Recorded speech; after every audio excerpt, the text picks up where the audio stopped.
听，就是这种乒铃乓啷异响的声音。又是一台整不明白的车了，我倒要看看怎么个事儿。这车排量来到了1800cc， 前缸没温度，这个是着的状态，拆了吧，进一步检查一下。这油箱是真的大呀！发动机看着跟刚修过一样，看上面全是油，然后这个管子也没有插到位，发动机也有打胶的痕迹。铃木车也有 power 的时候。完了个嘚儿了，气门全顶了。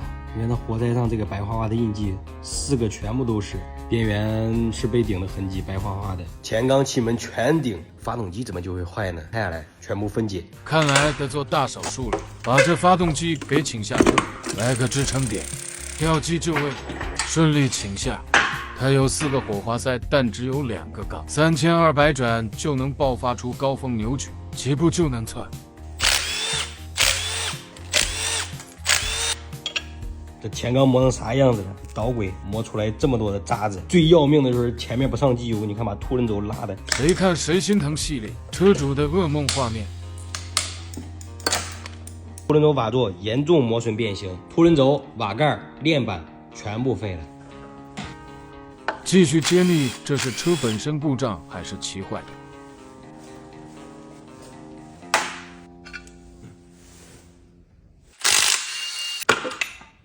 曲轴严重拉伤，大小瓦片直接报废，高温之后这瓦片直接都烧变形了，曲轴直接完蛋。不上机油的问题也找到了，只是一个很小很小的零件。发动机箱体这2个喷嘴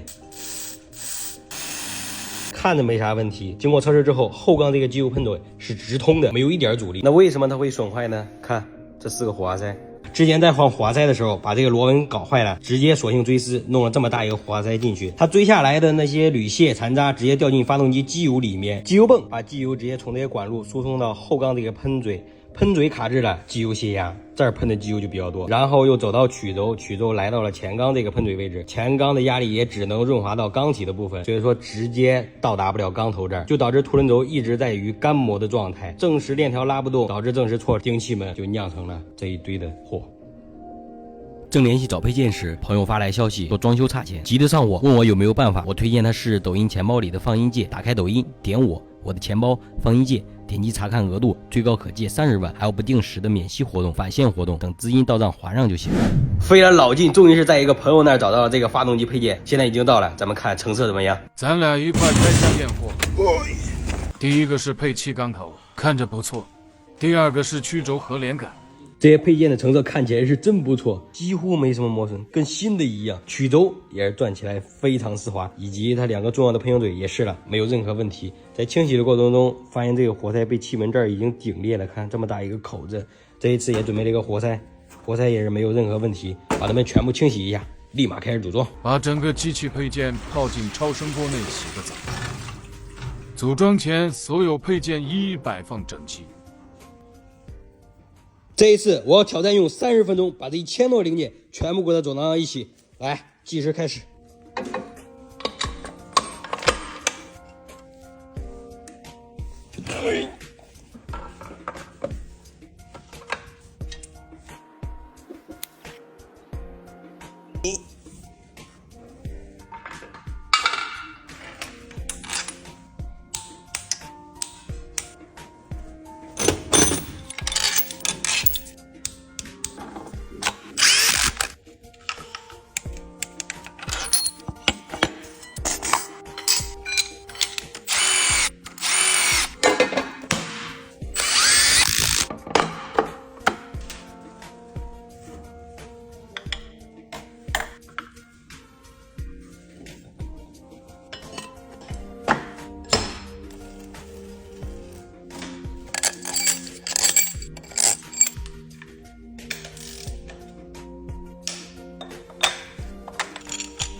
还差最后一步，加上机油，看油路是否畅通。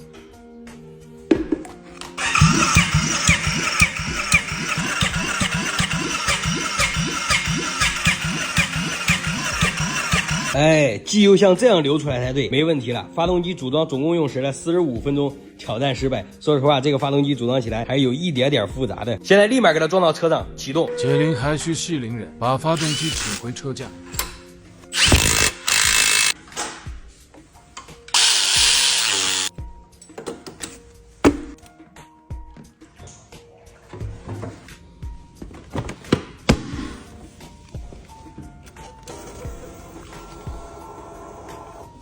来启动。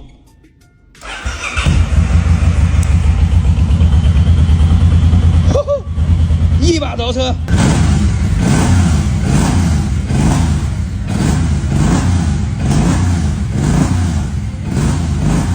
太棒了！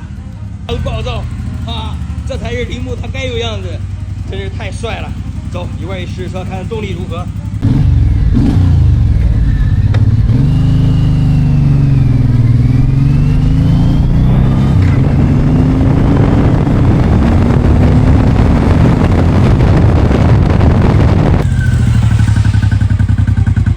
爽了，兄弟们，跑了10几公里，发动机的工作状态一切正常，尤其是它这个后宽胎抓地力十足，直接按在地上摩擦的。这是铃木家族的 M109R 旗舰车型，很多人都称呼它为林荫大道。经过仔细排查、更换受水零件，再重新组装，现在一切正常。车修好了，也想提醒所有车友，维修没有小事，细节决定成败。你们说我这个技术咋样？挑战全网疑难杂症。